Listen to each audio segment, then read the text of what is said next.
पाकिस्तान और दुनिया जहां से देखने वाले दोस्तों को बहुत ज़्यादा प्यार, बहुत सलाम।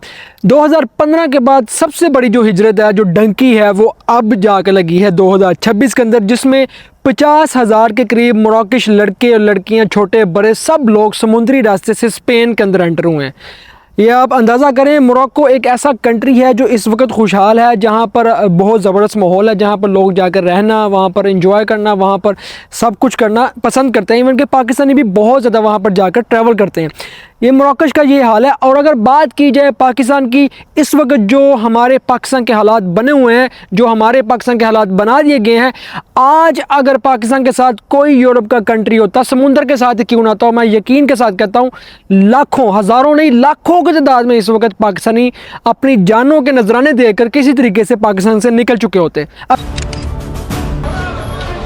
अगर आज यूरोपीय यूनियन का कोई कंट्री भी पाकिस्तान के साथ अटैच होता, लेकिन अल्लाह ताला की ज़ात खैर कर, अल्लाह ताला की ज़ात सबके लिए बेहतर। बहरहाल बात यह है कि अगर बात की जाए मोरक्को की, तो 50,000 के करीब जो लोग हैं वो स्पेन के अंदर एंटर हुए हैं, जिसकी वजह से जो इटली है उसने अपना स्पेन के साथ जो बॉर्डर है वहाँ पर, फ्रांस के साथ जो बॉर्डर है वहाँ पर कंट्रोल दोबारा शुरू कर दिया है। जो भी बंदा वहाँ पर आएगा, हर बंदे का कंट्रोल किया जाएगा, बाय रोड भी और बाय माउंटेन भी, पहाड़ी सिलसिले के अंदर भी हर तरह से कंट्रोल शुरू कर दिया कि कोई भी मोरक्को से आने वाले जो लोग हैं वो इटली के अंदर एंटर ना हो सके। इटली ने वाज़ेह तौर पे कहा है कि स्पेन के साथ जो हमारा शेंजन जोन का जो एरिया है उसको हम ख़त्म कर दें तो ये बेहतर है। कि स्पेन ने इतनी बड़ी जो लोगों को आने देने की यहाँ कोशिश की है, कितने ज़्यादा लोग कैसे एकदम 24 घंटों के अंदर कैसे यूरोप के अंदर एंटर हो गए। जहाँ तक स्पेन की बात है, स्पेन ये कह रहा है कि इसके पीछे बहुत बड़ी साजिश है। ये किसने इतनी बड़ी साजिश की है कि 24 घंटों के अंदर 50,000 लोग स्पेन के अंदर एंटर हो गए। बॉर्डर पुलिस कहाँ थी, समुद्र पुलिस कहाँ थी, वो सब लोग कहाँ पर थे। यहाँ तक कि ये भी कहा जा रहा है कि इसके पीछे अमेरिका का भी हाथ हो सकता है, इसराइल का भी हाथ हो सकता है कि यूरोप के अंदर क्राइसिस ऑलरेडी बहुत ज़्यादा है और इतनी ज़्यादा आवाम को भेज कर यूरोप को आपस में तोड़ दिया जाए।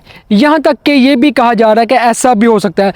लेकिन बहरहाल खैर, अब अच्छी बात यह है कि आप कह लें कि यूरोप के लिए अच्छी बात यह है कि यूरोपीय यूनियन ने खासतौर पर जो स्पेन की जो गवर्नमेंट है, जो अदारे हैं, उन्होंने ये कहा है कि हमने 48,000 समथिंग कुछ लोग जो हैं वो वापस मोरक्को भेज दिए हैं। और उसमें से कुछ लोग जो यहाँ पर बूढ़े थे या कुछ लोगों के साथ कोई मसले थे, उन लोगों को अभी तक यहाँ पर छोड़ा हुआ है, जिनके बारे में अभी तफ्तीश चल रही है कि उनका क्या करना है और क्या नहीं करना। तो दोस्तों, ये इस वक्त जो डंकी है 2015 के बाद, जब 2015 के अंदर जिस वक्त मैं कह लें कि मैं और आप जितने भी थे, हम लोग पाकिस्तान के अंदर थे या जहाँ भी थे, उस वक्त हमें नहीं था अंदाज़ा कि यूरोपीय यूनियन जो है वो अपने दरवाज़े खोलने जा रहा है। तो उस वक्त इतनी बड़ी तादाद के अंदर लोगों ने यूरोप का रुख किया कि कोई Sweden, Switzerland, Netherland, Germany, France, Italy, Spain, जगह जगह पर लोग जाकर 50-50 यूरो के अंदर पाकिस्तानी 8-9 हज़ार के अंदर लोग यूरोपीय यूनियन के अंदर पहुँच गए। लोगों ने पाकिस्तान से अपना सफ़र, सामान बैग पैक किया और निकले फटाफट, क्योंकि यूरोप के दरवाजे खुले हुए थे और लोग यूरोपीय यूनियन के अंदर पहुंच गए। तो यही बात अगर की जाए, इस वक्त जो 50,000 लोग आए हैं, ये कैसे आ गए, कैसे एंटर हुए हैं। और फिर सबसे अच्छी बात यह है कि इनको वक्त के ऊपर वापस भेज दिया गया है।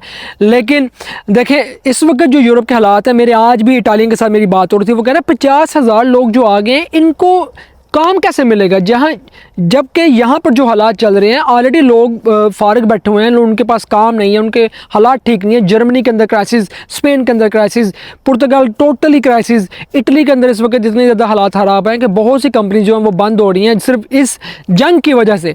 तो ये सारी चीज़ें देखी जा रही हैं कि देखें, अगर कोई बंदा, मैं ऑलरेडी आपको बताता हूँ, किसी के पास हुनर है, किसी के पास टैलेंट है, तो वो बंदा वर्क परमिट के ऊपर लीगल तरीके के साथ यूरोपीय यूनियन के बहुत से कंट्री हैं वहाँ पर आ सकता है, सेटल हो सकता है।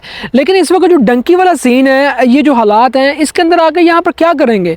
और मतलब इतने बुरे हालातों के अंदर आप यहाँ पर एंटर हो गए हैं, और एंटर होकर अगर आप ये खुशी मनाएं कि मैं यूरोपीय यूनियन के अंदर आ गया हूँ, तो किस बात की खुशी है।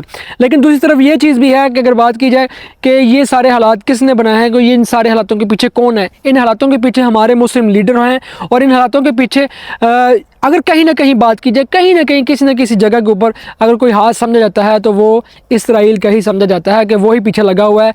और तमाम मुस्लिम ममालिक के अंदर इस वक्त जो फसाद बर्पा किया हुआ है, वो इसी बंदे का हाथ है, इसी एक चीज़ का हाथ है, जिसके पीछे बहुत बड़ी ताकतें हैं, बहुत बड़ी चीज़ें हैं, जिसके बारे में बात करना भी यहाँ पर बहुत मुश्किल है। अल्लाह ताला की ज़ात सबके लिए बेहतर करे। तो दोस्तों बात यह है 50,000 लोग एंटर हुए थे, 50,000 में से 48,300-400 लोगों को वापस भेज दिया गया है, जो कि स्पेन की गवर्नमेंट ने यह बात कही है। उसके अलावा इटली ने अपने बॉर्डर दोबारा से रिस्ट्रिक्ट कर दिए हैं, दूसरे ममालिक ने भी अपने बॉर्डर स्पेन के साथ रिस्ट्रिक्ट कर दिए हैं कि कोई भी मोरक्को से आया हुआ बंदा स्पेन के अंदर जो आया है वो दूसरे यूरोपीय मुल्क के अंदर ना चला जाए, जिसकी वजह से यूरोपीय यूनियन के लिए बहुत बड़े मसले बन जाएंगे। तो ये अपडेट थी आज की जो मैंने आप दोस्तों के साथ शेयर की है। उम्मीद है कि आपको ये अपडेट अच्छी लगी होगी। अच्छी लगी है अपने दोस्तों के साथ शेयर कीजिए, और याद रखें मेरा यही पैगाम है कि भाई इस वक्त जो हालात हैं, डंकी मैंने आपको पहले भी बताया था, अब भी बता रहा हूँ, कोई चांस नहीं है, कोई रास्ता नहीं है। कभी सोच के भी ये ना सोचिएगा कि मैं डंकी लगाऊं और डंकी लगा के मैं यूरोप में पहुंच जाऊं, मैं सेटल हो जाऊं। इस वक्त बहुत बुरे हालात हैं। जो लोग कहते हैं आ जाओ, ये हो रहा है, सालम हो रहा है, वो हो रहा है, सब कुछ हो रहा है, आप यकीन करें जब आप यहाँ पर आएंगे, वो क्या कोई और भी क्या, आपका अपना भी फ़ोन नहीं उठाएगा। इतने बुरे हालात हैं यहाँ पर, क्योंकि कोई बंदा भी आपको इलीगल अपने पास नहीं रख सकता, अपने घर में नहीं रख सकता, और आपको कोई सपोर्ट नहीं कर सकता। सिर्फ यहाँ तक कि अगर वो चाहे तो आपको कुछ पैसे दे सकता है, लेकिन हालात बहुत बुरे हैं। अल्लाह ताला की ज़ात सबके लिए बेहतर करे, और आने वाला वक्त जो है वो खुशहाली का, और सबके लिए अल्लाह ताला की ज़ात बेहतर से बेहतर वसीले बनाए और अच्छे रोज़गार मिलें। दुआओं में याद रखिएगा। सलाम पहुँचे। अल्लाह हाफिज़।